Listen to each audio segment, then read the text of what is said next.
मैं doctor Jyoti Kumari, assistant professor, Rajendra College, PG Department of Sanskrit, Jayprakash University, Chhapra.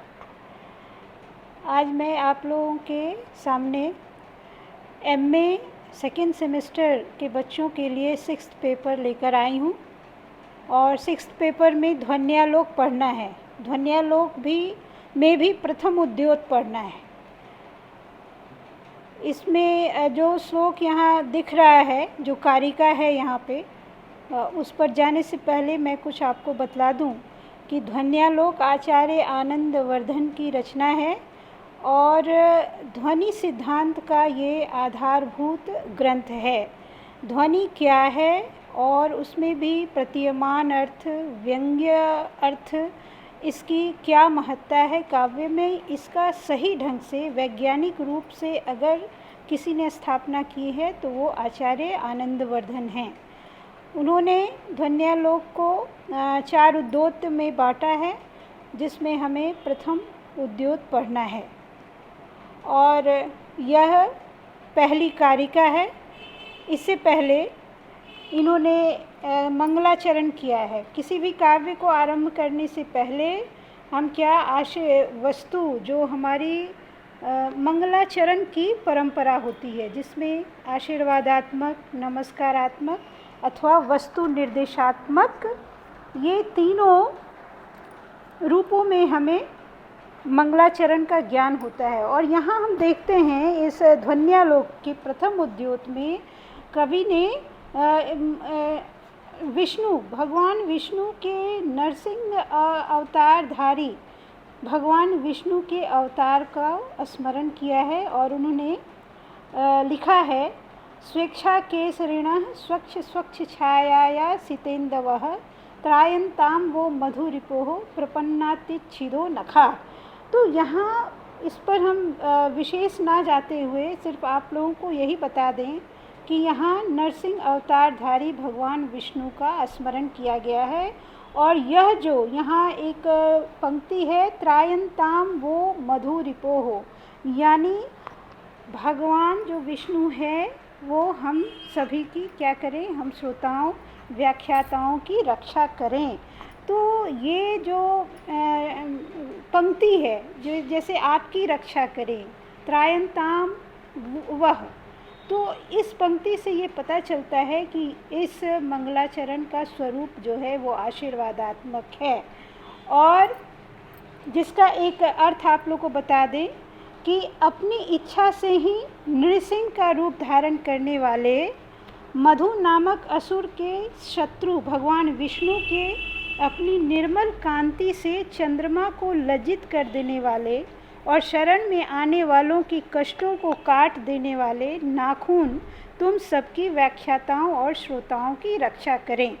तो यहाँ पे ये स्पष्ट होता है कि आचार्य आनंदवर्धन ने अपने इष्ट देव नरसिंह अवतारधारी भगवान विष्णु का स्मरण किया है, ताकि ये हमारी जो काव्य रचना है, ये जो अत्यंत जो विहंगम जो कार्य है, ये वह बहुत ही सफलतापूर्वक, सुगमतापूर्वक, निर्विघ्न रूप से पूरा हो सके। और इसके बाद कारिका, प्रथम कारिका आती है, जिसमें जैसा कि मैंने आपको यहाँ दिखाया है, काव्यस्य आत्मा ध्वनि इति बुधे यः समाम्नात् पूर्वः तस्य अभावं जगतु अपरे भाक्तम् आहुतम् अन्ये केचिद् वाचां स्थितिम विषये त्वत्वम् उचुः तदीयं तेन ब्रूमः स हृदय मनः प्रीतये तत्स्वरूपम। कहने का क्या मतलब है कि ध्वनि क्या है? ध्वनि काव्य की आत्मा है। काव्यस्य आत्मा ध्वनि, काव्य की आत्मा ध्वनि है। बुधे यह समाम्नात् पूर्वः, इस प्रकार विद्वानों ने जिस ध्वनि का पहले कथन किया था, दूसरे विद्वान उस ध्वनि का अभाव कहते हैं। तस्य अभावम अपरे जगदुः, अन्य विद्वान उस ध्वनि को भाक्त लक्षणागम्य कहते हैं। अन्य है भाक्तमाहु, केचिद वाचाम स्थितिम अविषय। कुछ विद्वानों का तो यह कथन है कि वह ध्वनि जो है वो वाणी का विषय नहीं है, यानी ध्वनि कोई विषय ही नहीं है, ऐसा उन लोगों का मानना है। तो ये अलक्षणीयतावादी जो विद्वान हैं उनके ये विचार हैं। इस कारण से सहृदयों के मन की प्रसन्नता के लिए उस ध्वनि के स्वरूप को कहते हैं। तत् सहृदय मनः प्रीतये तत्स्वरूपम ब्रूमः। कहने का अर्थ क्या हुआ कि सहृदय मनः, जो हमारे हृदय को के मन को प्रसन्न करे, इसलिए उनकी प्रसन्नता के लिए इस ध्वनि के स्वरूप का व्याख्यान करते हैं। तो यहाँ पे एक और बात का पता चलता है कि आखिर काव्य रचना का क्या हमारा उद्देश्य होना चाहिए, प्रयोजन क्या होना चाहिए। तो सहृदय मनः प्रीतये, सो जो मन की प्रसन्नता हो, आनंद के लिए भी हम काव्य की रचना करते हैं। और आनंदवर्धन ने यहाँ स्पष्ट कहा कि मैं मन की प्रसन्नता, सहृदयों के मन की प्रसन्नता के लिए इस ध्वनि के स्वरूप को कहता हूँ, बतलाता हूँ। तो इस जो मैंने यहाँ पे कारिका दी है, यहाँ पे जो मैंने कारिका दी है उसमें कुछ जैसे मैंने यहाँ आपको एक बोल्ड दिखलाया है, काव्यस्य आत्मा। तो काव्यस्य आत्मा ध्वनि इति, यानी काव्य की आत्मा ध्वनि है। यानी इस ध्वनि काव्य का जो आरंभ है उसमें ही कवि ने ये कह दिया है कि काव्यस्य आत्मा ध्वनि इति, काव्य की आत्मा ध्वनि है। बुधय मतलब जो हमारे प्राचीन, जो हमारे विद्वान, पहले के जो विद्वान हैं, व्याकरण हैं, तत्व ज्ञाता हैं, काव्य तत्वों के मर्मज्ञ हैं, उन्होंने सम आमनात पूर्वः, सम मतलब सम्यक रूपेण आमनातः प्रकटितः इति तस्य सहृदय जनमनः प्रकाशमानस्य अप्य अभावमन्ये जगदुः। कहने का मतलब ये हुआ कि काव्य तत्वद्भिः बुधय, यानी व्याकरण है, काव्य तत्वद्भिः काव्यस्य आत्मा ध्वनि इति संगीतः, काव्य की आत्मा ध्वनि है, ऐसा उन्होंने कहा है। यानी जो हमारे प्राचीन व्याकरण हैं, हमारे जो काव्य तत्व के मर्मज्ञ हैं, उन्होंने ये स्पष्ट किया है कि काव्य की आत्मा ध्वनि है। तस्य अभावम जगदुः अपरे, तस्य अभावम जगदु अपरे। और कुछ लोग ऐसे भी हैं, कुछ विद्वान ऐसे भी हैं कि उन्होंने इसका अभाव कहा है, यानी काव्य की आत्मा ध्वनि नहीं है, ध्वनि नाम की कोई तत्व नहीं है। भाक्तम आहु तम अन्ये, जबकि कुछ अन्य विद्वान हैं जो भाक्तवादी कहे जाते हैं, उन्होंने ध्वनि को लक्षणागम्य बतलाया है। केचिद वाचाम स्थितिम अविषय, केचिद वाचाम स्थितिम अविषय, और कुछ ने तो ये कहा है कि ये वाणी का विषय हो ही नहीं सकता है, इसलिए ये ध्वनि नाम का कोई तत्व नहीं है। तेन ब्रूमः, इसी को स्पष्ट करने के लिए मैं ध्वनि का लक्षण और ध्वनि के सिद्धांत की व्याख्या यहाँ प्रस्तुत करता हूँ। आचार्य आनंदवर्धन ने इस कारिका में ध्वनि विरोधी 3 मतों की स्थापना की है। तो इसमें पहला है, जैसा कि यहाँ सामने दिख रहा है, अभाववादी, दूसरा भाक्तवादी और तीसरा अलक्षणीयतावादी। अभाववादी का ये मानना है कि नास्त्येव ध्वनि रीति, अर्थात ध्वनि तत्व नहीं है, ध्वनि है ही नहीं, नास्त्येव ध्वनि रीति। और भक्तिवादी क्या मानते हैं, भक्तिरेव ध्वनि रीति, मतलब भक्ति ही ध्वनि है। जो भक्ति को हम लक्षणागम्य ऐसा हम कहते हैं, और इसको हम स्पष्ट करेंगे जब ध्वन्यालोक के अगली कारिकाओं को जब मैं पढ़ाऊंगी, तब इसको और भी हम स्पष्ट करेंगे। कहने का अर्थ है कि भक्तिवादी का कहना है कि ध्वनि लक्षणागम्य है, जबकि आनंदवर्धन ने ये कहा है कि ध्वनि प्रतीयमान अर्थ, व्यंजनागम्य जो कह सकते हैं, वह ध्वनि है। यानी ध्वनि में व्यंग्य अर्थ की प्रधानता होती है, जबकि भक्तिवादी इसे नहीं मानते। उनका यह कहना है कि ये लक्षणागम्य है।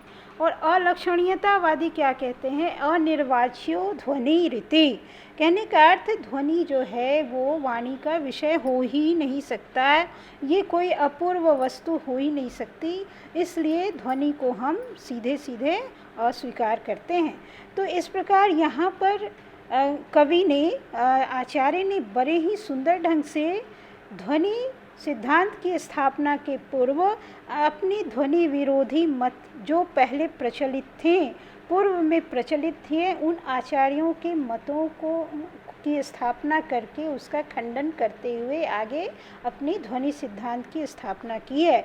और उन्होंने यह सिद्ध किया है कि काव्य से आत्मा ध्वनि, काव्य की आत्मा ध्वनि ही है। अब हम ये देखेंगे कि अब जैसे मैंने कहा आपको, ये 3 मैंने विकल्प बताया, 3 विरोधी मत हैं।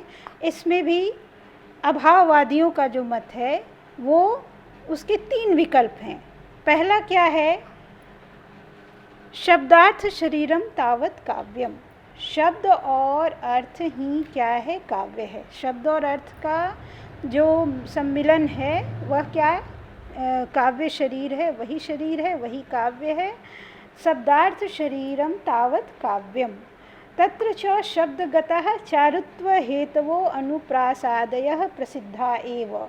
इसमें भी जैसे शब्दगतः क्या है, जो हमारे अलंकार जो हुए, अनुप्रास आदि, उपमा, अनुप्रास अलंकार है, उपमा नहीं आप सुनेंगे, उपमा अर्थ अलंकार है। मैंने यहाँ कहा तत्र च शब्दगतः चारुत्व हेतवो अनुप्रासादय प्रसिद्धा एव, मतलब शब्दगता जो अलंकार है, जो काव्य के चारुत्व को, उसकी सौंदर्य को बढ़ाता है, ऐसे शब्दगत जो शब्द अलंकार अनुप्रास आदि है वो कवि में, काव्य में प्रसिद्ध है, ये आरंभ से ही प्रसिद्ध हो चुका है। और अर्थगतः च उपमादयः, अर्थगत कौन है, अर्थ अलंकार कौन है, उपमा आदि अलंकार जो हैं वो काफ़ी प्रसिद्ध हैं, जो काव्य के सौंदर्य को बढ़ाती हैं।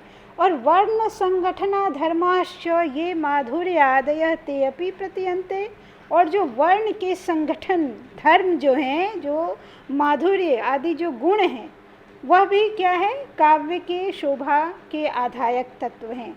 इसलिए हम कह सकते हैं कि, और इसके अलावा वृत्ति है, और जिसमें उपनागरिका आदि वृत्तियाँ हैं जो सुनने में बहुत ही सुंदर लगती हैं, और इस कारण हम कह सकते हैं कि काव्य के सौंदर्य के आधायक यही सब तत्व हैं।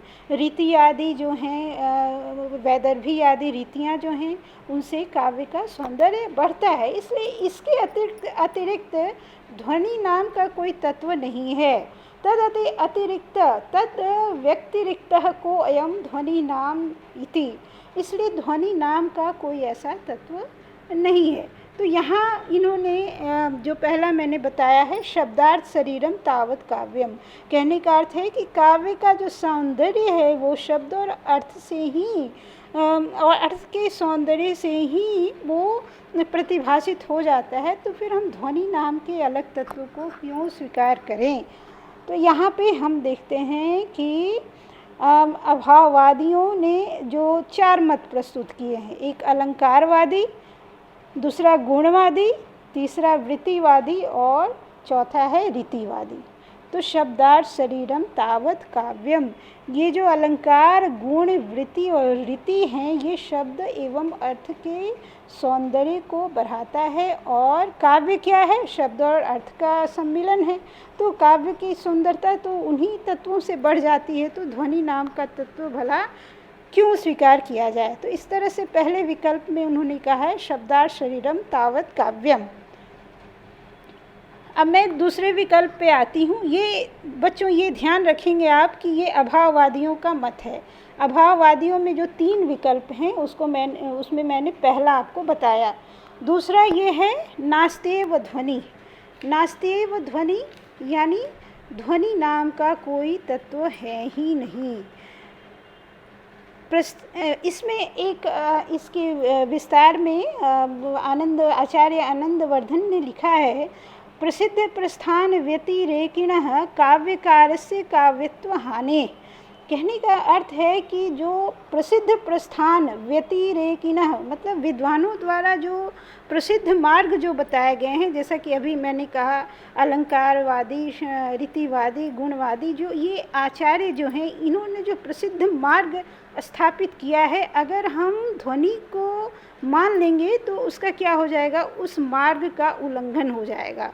तो इसलिए ये कहना सहृदय है आह्लादी शब्दार्थमयत्वमेव काव्य लक्षणम, इसलिए ये मान लेना सही होगा कि शब्द और अर्थ का जो युक्त जो आह्लादकारी तत्व होता है, जो रचना होती है, जो सहृदय के हृदय को आह्लादित करे, वही काव्य का लक्षण है।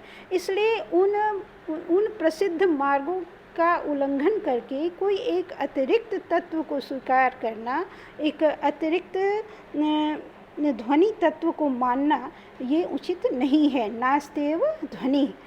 तो इसमें हम स्पष्ट हो गया कि जो प्रसिद्ध मेरा पूर्व का जो मार्ग है, जो अलंकारवादी, ध्वनि और रीतिवादी आदि आचार्यों ने स्थापित किया है कि शब्दार्थमयत्वेव काव्य लक्षणम, यानी सहृदय आह्लादी शब्दार्थमयत्वमेव काव्य लक्षणम, यानी जो शब्द और अर्थ सहृदय के आनंद को बढ़ाता है, सहृदय के आनंद को आनंदित करता है, वह रचना शब्द और अर्थ से युक्त वह रचना ही श्रेष्ठ है, वही काव्य का लक्षण है।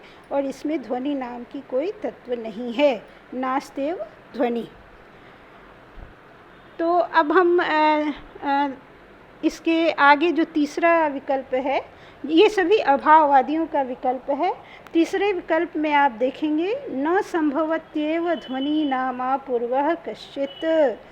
कहने का अर्थ क्या है कि उस ध्वनि के अभाव को अन्य प्रकार से कह सकते हैं, ध्वनि नाम की किसी अपूर्व वस्तु का होना संभव नहीं है, क्योंकि इसके विस्तार में कवि ने लिखा है, आचार्य ने लिखा है, कमनीय कमन अति वर्तमानस्य तस्योक्तेष्वेव चारुत्व हेतुष्व अंतर्भावात् तेषाम् अन्यतमस्याव वा अपूर्व समाख्या मात्र करणे यत् किंचन कथनम स्यात्। कहने का अर्थ है कि ध्वनि नाम की किसी अपूर्व वस्तु का होना संभव नहीं है, क्योंकि यह ध्वनि कमनीयता का अतिक्रमण नहीं करती, इसलिए इसका अंतर्भाव प्राचीन आचार्यों द्वारा पहले कहे गए गुण अलंकार आदि चारुत्व के हेतुओं में ही हो जाएगा। उस गुण अलंकार आदि में से किसी एक का ही अपूर्व नामकरण ध्वनि के रूप में कर देने मात्र से कौन सा कथन होगा, अर्थात यह बड़ा तुच्छ सा कथन होगा। यानी यहाँ अभाववादियों ने स्पष्ट किया कि ध्वनि नाम की कोई वस्तु, कोई अपूर्व तत्व है ही नहीं। वस्तुतः वह तो अलंकार, रीति और गुण और वृत्ति, यही सब जो शब्द और अर्थ के परिपोषक जो तत्व हैं वही हैं, इसलिए इसका कोई अलग हम नाम नहीं रख सकते। भला ये कहाँ तक उचित होगा कि ध्वनि नाम की कोई हम अलग वस्तु यहाँ पे स्थापित करें, कोई अलग नामकरण दें, तो ये संभव नहीं है, यह बड़ा तुच्छ सा कथन होगा। तो इस तरह से हम देखें कि आचार्य आनंदवर्धन ने ध्वनि विरोधी 3 मतों में अभाववादियों के मत को स्पष्ट किया है।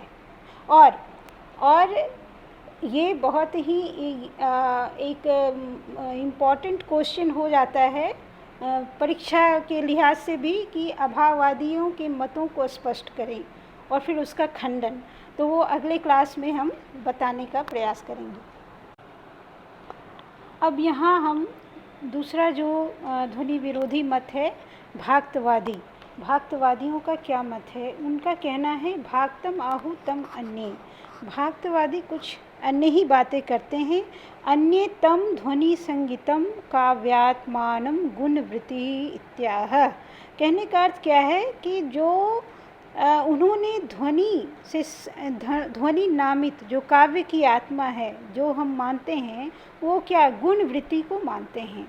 भक्ति रेव ध्वनि रीति, भक्ति ही ध्वनि है, ये कहने का अर्थ है भक्तवादियों का। चूँकि व्यंग्य अर्थ भी है तो वहाँ अभिधा, वह क्या है, अभिधा वृत्ति से आक्षिप्त अर्थ से युक्त होती है। ठीक है, अर्थ के सामर्थ्य से उत्कृष्ट होता है।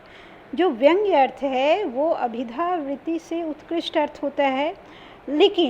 लेकिन गुण वृत्ति का क्या अर्थ हुआ? वृत्ति मतलब व्यवहार। वृत्ति जो हम शब्द शक्ति है जिसमें हम एक गुण वृत्ति, जिसे हम लक्षणागम्य कहते हैं, गौण लक्षणागम्य, कहने का मतलब वह भी अभिधा शक्ति पे आधारित होता है। और पहले अभिधा अर्थ का हम ज्ञान कर लेंगे तभी हम लक्षणा अर्थ को समझ पाएंगे। इसलिए कहा गया है मुख्यार्थ बाधे तद योगे रूढ़ितो अथ प्रयोजनार्थ, यानी अभिधा अर्थ जो मुख्य अर्थ है उसका बाध होने पर जो अन्य तीन जो कंडीशन, तीन जो दिया गया है इसमें शर्त लक्षणावृत्ति को समझने में, तो वो तीनों अगर शर्त पूरी होती है तो वो वृत्ति क्या हो जाती है? लक्षणा हो जाती है। और उससे जो गम्य है, उससे जो गम्य वृत्ति है, जिसे जो गौण अर्थ में है, गुणीभूत हो जाती हैं, तो वो गौण वृत्ति, गौण लक्षणा गम्य है। तो इस तरह हम कह सकते हैं कि जो भाक्तवादियों का मत है कि भक्ति रेव ध्वनि रीति, भक्ति क्या है? भक्ति भी लक्षणा के समान ही माना गया है। भज्यते सेव्यते इति भक्ति। और इस अर्थ में हम कह सकते हैं कि ध्वनि जो है वह लक्षणागम्य है, ऐसा भाक्तवादियों का भाक्तवादियों का मत है। उन्होंने इसके बाद जब हम आगे बढ़ते हैं, ये भक्ति, ध्वनि और गुण वृत्ति, इन तीनों को समझने के लिए ये आवश्यक है कि एक अलग से उसका वर्ग संचालन हो, ये उसको स्पष्ट किया जा सकता है। ठीक है, तो इसको हम अभी इतना ही आप समझें कि भाक्तवादियों ने क्या कहा है कि ध्वनि, काव्य की आत्मा ध्वनि ना होकर क्या है? लक्षणा है, यानी काव्य जो है वो लक्षणागम्य है। भक्ति रेव ध्वनि रीति, भक्ति ही काव्य की ध्वनि है और यह ध्वनि जो है, ये आत्मा जो है वो लक्षणागम्य है, गुण वृत्ति से आबद्ध है, गुण वृत्ति से युक्त है। इसलिए हम कह सकते हैं कि भाक्तवादियों ने स्पष्ट किया कि तम ध्वनि संगीतम काव्यात्मनम गुणवृत्ति रीत्याह। और जब हम तीसरे लक्षण पे आते हैं, तीसरा जो मत है वो है अलक्षणीयतावादी, जिसमें कहा गया है कि केचित् पुनः लक्षण कारणशील बुद्धयो ध्वनि तत्वं गिराम अगोचरम हृदय संवेद्यम एवं समाख्यातवन्तः। कहने का अर्थ है कि ध्वनि जो है वो गिराम यानी वाणी के लिए अनिर्वचनीय है, यानी वो वाणी का विषय नहीं है, वाणी से अगोचर है। काव्य का लक्षण करने में अप्रगल्भ बुद्धि वाले कुछ विद्वानों ने कहा कि ध्वनि का तत्व वाणी से अगोचर है, वे केवल सहृदयों के हृदय द्वारा संवेद्य है। इस कारण से इस प्रकार की विभिन्न विपरीत मतियों के स्थित होने पर हम सहृदयों के मनों की प्रसन्नता के लिए इस ध्वनि के स्वरूप को कहते हैं। यानी यहाँ इन्होंने ये कहा कि अनिर्वाच्यो ध्वनि जो है वह अनिर्वाच्य है, वह ध्वनि अनिर्वाच्य है, ये अलक्षणीयतावादी का मत है। तो ऐसा जो इन तीनों जो ध्वनि विरोधी मत है, इसको का आचार्य आनंदवर्धन ने स्पष्ट करते हुए, यहाँ पे स्थापित करते हुए फिर इसका खंडन किया है और फिर ध्वनि सिद्धांत की स्थापना की है। और आज बस इतना ही, और अगले क्लास में हम इसके आगे के कारिकाओं की व्याख्या करते हुए कुछ जो अलंकारिक शब्द हैं, जो कुछ ध्वनि शास्त्र से संबंधित शब्द हैं, उसकी भी व्याख्या बताएंगे।